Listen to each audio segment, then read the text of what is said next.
بۆیە ئەگەر بە کورتی لە چەند خاڵێکدا باس لە گرنگی شارەزابوون لە ژیانی پێغەمبەر بکەین صلی الله عليه وسلم، دەڵێن لە چەند ڕووێکەوە ئینسان زۆر گرنگە کە لە ژیانی پێغەمبەر شارەزا بێت. یەکەم لە ڕووی ئیمانیەوە، چونکە ئینسان تاوەکو چاکتر بیناسێ باشتر دەتوانێت ئیمانی پێبێنێت. ئینسان ئەگەر کەسێک نەناسێت چۆن دەتوانێت ئیمانی پێبێنێت؟ هەتا وەکو ئینسان لە ڕووی ئیمانیەوە چاکتر کەسێک بناسێت لە خوڕە و شتەکانی شارەزا بێت، لە بەرنامە و ڕێبازەکەی شارەزا بێت، ئەوە چاکتر دەتوانێت ئیمان بەو کەسەیە بێنێت. بۆیە خوای گەورە دەفەرمێ یا ئەیها الذین ئامنوا، ئەیەو کەسانەی کە ئیمانتان هێناوە، ئامنوا بالله وەرەسوولێ، ئیمان بە خوددا و بە پێغەمبەری خوا بێنن صلی الله عليه وسلم. واتە لە دوای ئەوەی کە ئیمانتان پێهێناوە هەوڵدەن چاکتر بیناسن، چاکتر شارەزای ڕێبازەکەی بن، خوای پەروەردگار بناسن لە ڕێی ناو سیفەتەکانیەوە و پەیامەکەیەوە، و پێغەمبەرەکەشتان بناسن صلی الله عليه وسلم لە ڕووی هەڵسوکەوت و خۆڕەوشتەکانیەوە.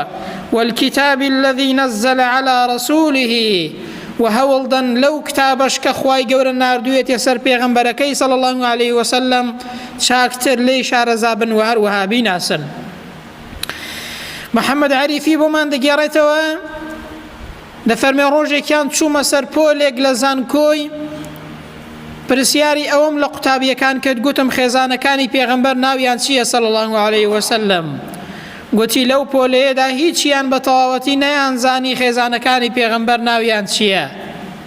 برام ئینسانی گەنج خوێندەوار قوتابی گرنگە لە ڕووی ئیمانیەوە شارەزای پێغەمبەرەکەی بێت، گرنگە شارەزای ڕێبازی پێغەمبەرەکەی بێت، هەڵسوکۆتی پێغەمبەرەکەی بێت.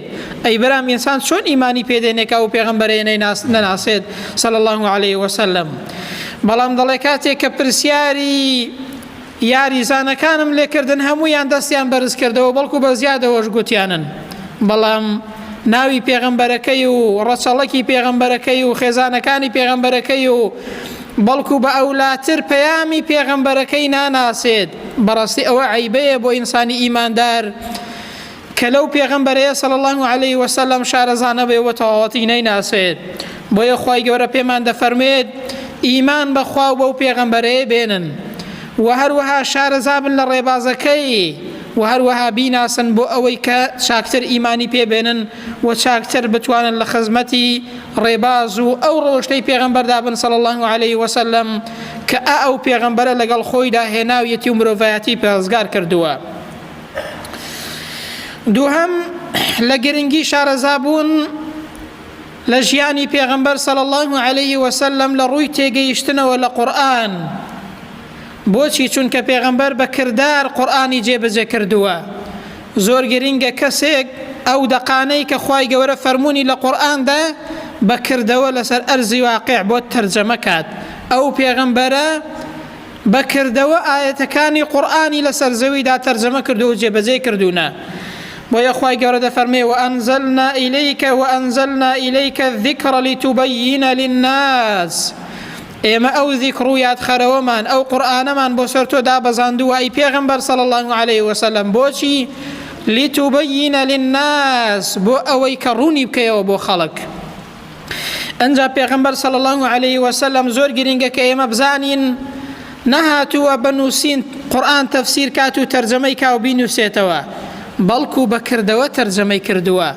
بۆیە ئەوڕۆ دەبینین ئێمە تەفسیرێکمان نییە لە چەند ئاەتێکی دیاریکراودا نەبێت بە ناوی تەفسیری پێغەمبەرەوە صلی الله عليه وسلم.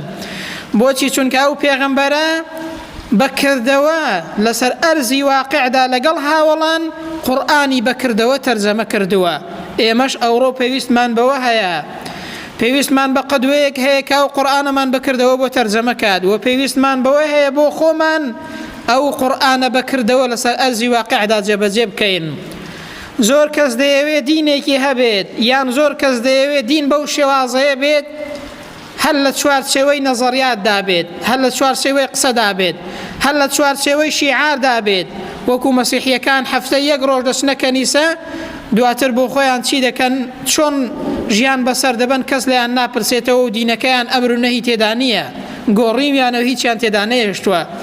بەڵام ئیسلام ئەوە نییە کە نەزەریات بێت، ئەوە نییە کە شیعار بێت، ئەوە نییە کە هەر بە زمان بێڵێ برام، ئەوەیە کە لەسەر ئەرزی واقع بەکردەوە ئەو دینە جێبەجێ بکەی. بۆیە خوای گەورە دەفەرمێ لیتوبەیینە للناس، ئێمە بۆیە ئەو قورئانەمان بۆ تۆ ناردووە تاوەکو بۆ خەڵکی ڕوون بکەیەوە. جا ئەو پێغەمبەرە بەکردەوە ئەو قورئانەی ڕوون کردوتەوە. ما نزل إليهم ولعلهم يتفكرون، ئەوەی کە بۆ تۆمان ناردووە بۆ ئەوەی کە بەکردەوە جێبەجێ بکەیەوە ڕوونی بکەیەوە بۆ خەڵک، بۆ ئەوەی کە خەڵک بیری لێ بکەنەوە و تێی بفکرن، بۆ ئەوەی کە خەڵک لێ حاڵی بن و هەروەها لێ شارەزابن. کەواتە ئێمە لە ڕووی تێگەیشتنی قورئانیشەوە پێویستمان بە شارەزابوون لە ژیانی پێغەمبەر هەیە صلی الله عليه وسلم، چونکە ئەو پێغەمبەرە ئەو قورئانە و ئەو دینەی لەسەر ئەرزی واقعدا بەکردەوە تەرجەمە کردووە و هەروەها تەفسیری کردووە. سێهەم لە ڕووی خواپەرستی و دینداری و خۆڕەوشتەوە پێویستیمان بە شارەزابوون لە ژیانی پێغەمبەر هەیە صلی الله عليه وسلم، بۆ ئەوەی بزانین ئەو پێغەمبەرە تەقواداری و خواپەرستی چۆن بووە، بۆ ئەوەی بزانین ئەو پێغەمبەرە ئەخلاق و ڕەوشتی چۆن بووە، بۆ ئەوەی کە بزانین ئەو پێغەمبەرە هەڵسوکەوت و مامەڵەی چۆن بووە، پێویستیمان بە شارەزابوون لە ژیانی پێغەمبەر هەیە برام. با هەوڵدەین لەو مانگەیەدا چاکتر لە ژیانی پێغەمبەر شارەزابین، ژیانی پێغەمبەر بخوێنینەوە، خۆڕەوشت و وەسیەتەکانی ئەو پێغەمبەرە بخوێنینەوە صلی الله عليه وسلم. بۆیە خوای گەورە دەفەرمێ قل ئەی پێغەمبەر پێیان بڵێ ئیننی هەدانی ڕەبی ئیلا صراط مستەقیم. خوای گەورە دەفەرمێت ئەی پێغەمبەر پێیان بڵێ خوای گەورە ئەمنی هیدایەت داوە بۆ ڕێگایەکی ڕاست و دروست. خوای گەورە شاهێدی بۆ داوە کە ئەو پێغەمبەرە هیدایەت دراوە لەلایەن خوای گەورەوە بۆ سەر ڕێگایەکی ڕاست، بۆ سەر دینێکی ڕاست. دەی ئەگەر دەتەوێت لەسەر ڕێگایەکی ڕاست بی، لەسەر دینێکی ڕاست بی، دەی برم شارەزابە لە ژیانی ئەو پێغەمبەرە و ئەو پەیامی ئەو پێغەمبەرە ئەو دینە پیرۆزە، ئەو کاتەیە پشت ئەستور دەبی بە ئاەتی خوای پەروەردگار کە لەسەر دینێکی ڕاست و ڕێبازێکی ڕاستی. ئەنجا دەفەرمێ ئەو ڕێبازە ڕاست و دینە ڕاستە دینەن قیەمەن میلەتە ئیبراهیمە حەنیفە، دینێکی ڕاست و دروست، دینێکی بێگرێ گۆڵ، دینێک کە لەسەر یەکتاپەرستی خوای پەروەردگار دامەزراوە، لەسەر ڕێبازی ئیبراهیم کە ڕێبازی تەوحید و یەکتاپەرستیە. ئەو دینە ئەو پێغەمبەرە صلی الله عليه وسلم لەسەر ئەو ڕێبازە ڕاستەیە برام.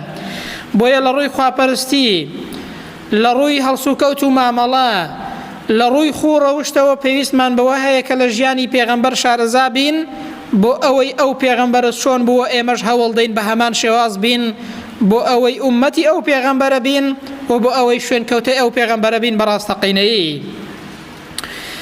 ئەنجا چوارەمینیان گرنگە کە لە ڕووی بانگەواز و کارکردن بۆ سەرخستنی ئیسلام شارەزای ژیانی ئەو پێغەمبەرە بین صلی الله عليه وسلم.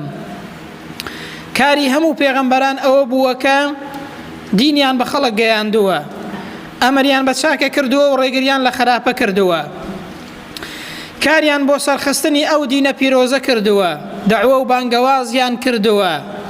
دەبێ ئێمەش چاو لە خۆمان کەین ئایا ئێمە ئەو ڕۆکە شوێنکەوتەی ئەو پێغەمبەرەین، هەتا چەندە خەمی ئەو دینەمانە، تا چەندە ئەو دینە سەر دەخەین، تا چەندە لە پێناویدا بانگەواز دەکەین برام، یان دەڵێ کاکە نوێژ و ڕۆژوو خۆی دەکەم و حەقم بەسەر هیچدا نییە. ئایا پێغەمبەر وای کردووە؟ ئایا پێغەمبەر هەر لە مزگەوتدا بووە صلی الله عليه وسلم؟ گرنگە برام ئێمە لە ژیانی پێغەمبەر و هەڵسوکەوتی پێغەمبەر شارەزابین. ئینسانی وهەیە دەڵێ شوێنکەوتەی پێغەمبەرم، بەڵام تەماشا دەکەی هیچی وە پێغەمبەر ناچێت. ئەوە کەی شوێنکەوتنی پێغەمبەرە برام؟ شوێنکەوتنی پێغەمبەر ئەوەیە پێغەمبەر چی کردو ئێمەش ئاوا بکەین. دەی خوای گەورە دەفەرمێ قل هذه سبيلي، ئەی پێغەمبەر پێیان بڵێ ئەوە ڕێگای منە. قل هذه سبيلي أدعو إلى الله، پێیان بڵێ ئەوە ڕێگا و ڕێبازی منە. أدعو إلى الله، بڵێ ئەی پێغەمبەر صلی الله عليه وسلم ئەمن بانگەواز بۆ لای خدای پەروەردگار دەکەم، خەڵک لە دین حاڵی دەکەم، پەیامی خوا بە خەڵک دەگەێنم، على بەصیرە، لەسەر بەرچاو ڕۆشنی.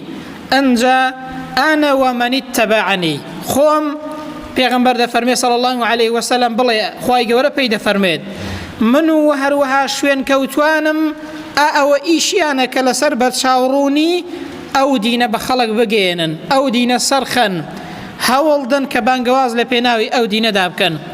دەی بەرام بە ئێمە تەماشای خۆمان کەین ئەوڕۆ ئایا ئێمە کە ئومەتی ئەو پێغەمبەرەین هەتا چەندە دیفاع لەو پێغەمبەرە دەکەین، هەتا چەندە ئەو پێغەمبەرە سەر دەخەین، ئەو دینە سەر دەخەین، لە پێناویدا بانگەواز دەکەین.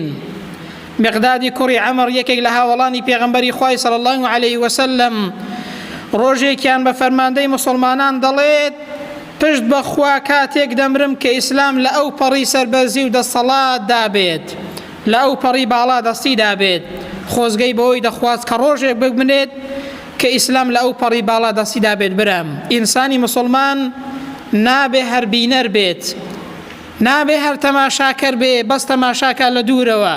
خۆ ئەوە نییە کە چەند کەسێک یاری بکەن و ئێمەش تەماشا بکەین. ئەو پێغەمبەرە صلی الله علیه وسلم چی کردو دەبێ ئێمەش ئاوا بکەین، ئەوجە دەبینە ئومەتی ئەو پێغەمبەرە صلی الله علیه وسلم.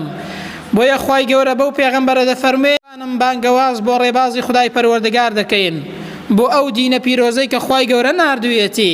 ئەوجە ئینسان دەبێتە شوێن کەوتەی ئەو پێغەمبەرە صلی الله علیه وسلم.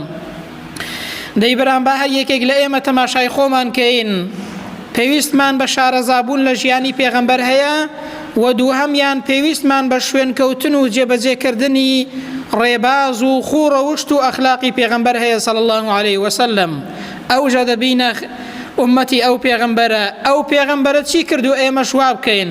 ئەو پێغەمبەرە ژیانی خۆی لە پێناوی دینی خدای پەروەردگاردا سەرف کرد، بەڵام مسلمانی وا هەیە ئەوڕۆ نەخەمی دینە، نەخەمی ئەوەیە کە دین ئایا سەردەکەوێت یاخود نا. تەنانەت جاری وا هەیە بە لایکێک، بە کۆمنتێک، بە قسەیەک دیفاع لە پێغەمبەر ناکات و دیفاع لە دین ناکات. خۆشی بە مسلمان دەزانێت، نوێژیش دەکات و دەڵێ نوێژ و ڕۆژی خۆم دەکەم و حەقم بە هیچ دانیە. بەڵام ئایا پێغەمبەر وا بووە؟ ئایا هاوڵانی پێغەمبەری وا بوون صلی الله علیه وسلم تەنها لە مزگەوت ببن نوێژ و ڕۆژیان کردێ و حەقی هیچیان نەبوو بێت، یان دینیان سەرخستووە و لە پێناوی دیندا هەوڵیان داوە کە ئەو دینە دەبێ حکم کات، ئەو دینە دەبێ یاسا و سەروەر بێت، ئەو دینە دەبێ دادپەروەریەکەی هەموو دنیا هەموو جیهان و کۆمەڵگا بگرێتەوە. برام ئەوە ڕێبازی پێغەمبەرە صلی الله علیه وسلم. دەی ئێمەش پێویستمان بە شارەزابوون لە ژیانی ئەو پێغەمبەرە هەیە، و پێویستمان بە جێبەجێکردنی ئەوە هەیە کە پێغەمبەر صلی الله علیه وسلم لە ژیانی خۆیدا کردوویەتی.